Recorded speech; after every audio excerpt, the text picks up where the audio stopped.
Hello, my name is Sarah Lonsdale from City University of London, and I'm going to tell you about Naomi Royde-Smith and her unusual 9 months of editing The Queen, and how she tried to turn it into a literary magazine like Time and Tide, and how she came up against the forces of commerce and advertising and was fired 9 months later.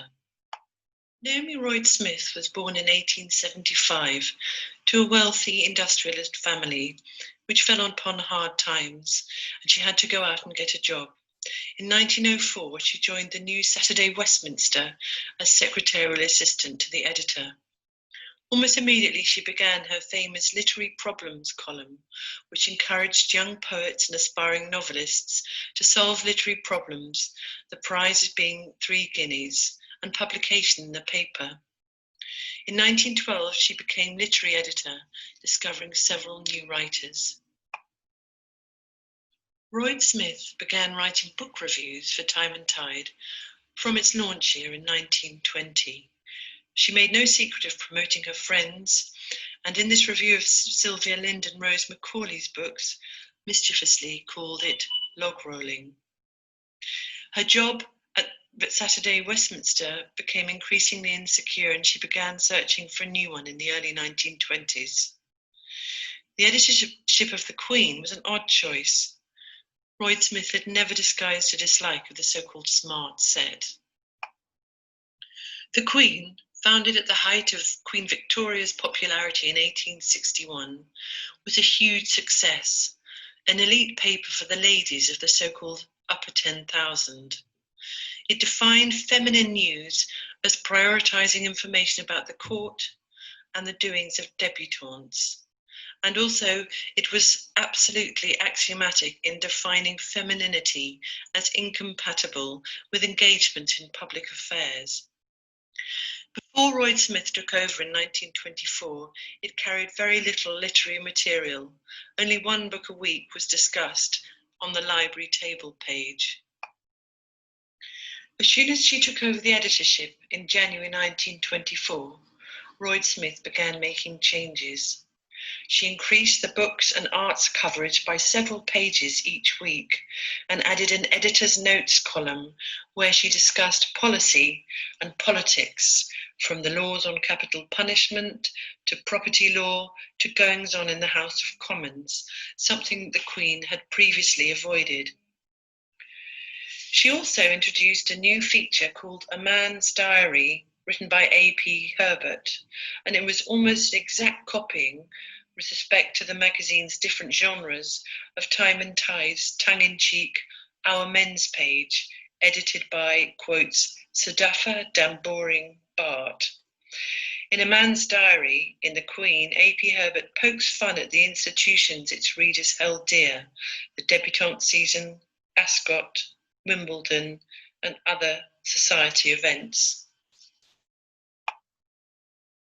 Royde-Smith introduced a further new section on conversations between well-known men and women of letters, giving women authors an equal footing with men and featuring many of her literary friends.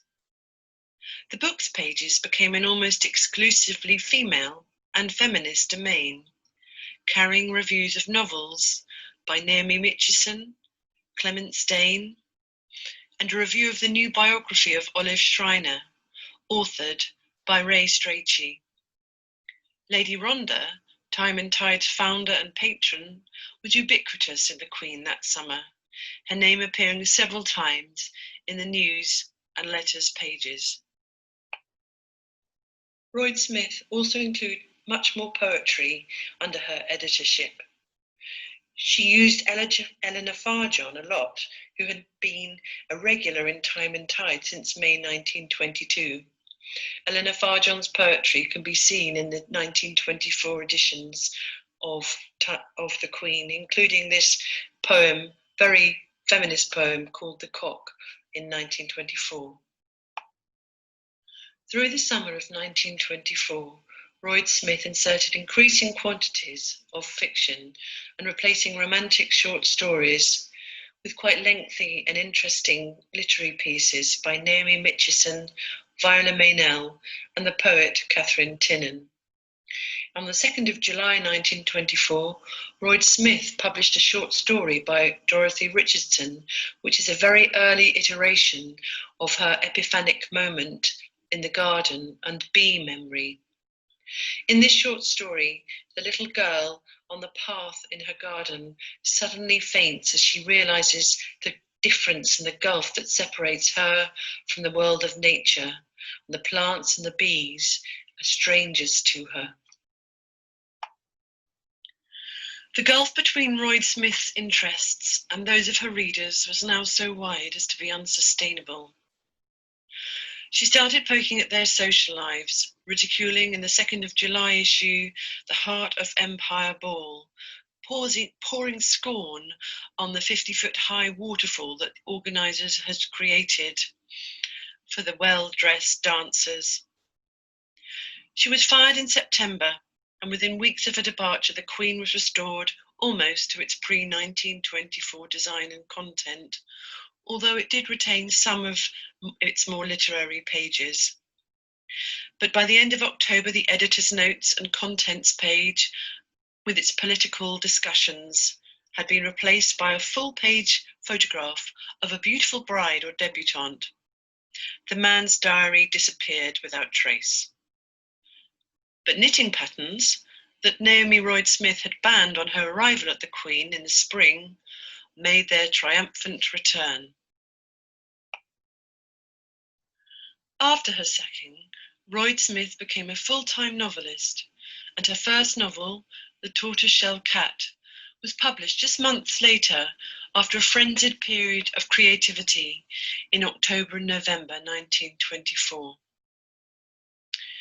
A couple of years after that, in 1927, her novel Skin Deep reveals quite how harshly she judged the unthinking fashionable ladies who read The Queen. Royde-Smith's short time as editor of The Queen shows how hard it was for editors of commercial women's magazines to exert any autonomy at all. It reveals the commercial constraints imposed upon editors of commercial women's magazines, and how lucky the editors of Time and Tide were to have a sympathetic patron with deep pockets. This presentation uses material from my recently published book, Rebel Women Between the Wars, Fearless Writers and Adventurers, published by Manchester University Press. Thank you so much for listening.